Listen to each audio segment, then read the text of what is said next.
Khoulakodji révèle ses potentialités touristiques. Le musée historique de l'actuelle ville de Cotonou est appelé à être déguerpi par les autorités béninoises. Pourtant, c'est le lieu qui a pris le relais des premières activités économico-portuaires du Dahomey après Ouidah. En 1830, les Européens ont supprimé le commerce des esclaves à Ouidah. Ils ont fait appel aux Khoula et aux Ouidah, mais avec les canaux, ils vont à bord en mer pour aller chercher les marchandises à bord du bateau pour venir à la côte.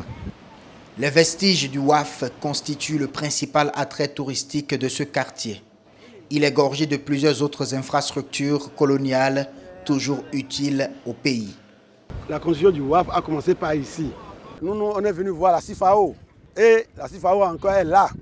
Il y avait la grande ambulance. Avant, il n'y avait pas le CNHU. C'est la Sonicog.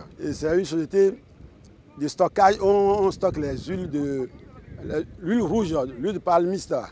Et on conduit l'huile là jusqu'au WAF.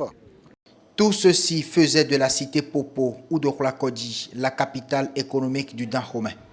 Aujourd'hui, les autorités ont-elles des raisons de fermer les yeux sur une telle richesse dans un contexte de développement basé sur l'histoire des peuples?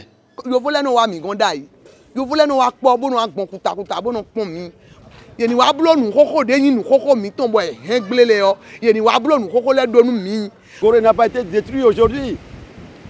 C'est une richesse pour le Sénégal. C'est ainsi que Khoulakodji est une richesse pour nous. Donc, on doit l'aménager. Entre effacer une grande partie de l'histoire du Bénin, une matière première de l'industrie du tourisme, et réaménager Khoulakodji pour en faire une autre côte du poumon de l'économie du Bénin, on a le choix.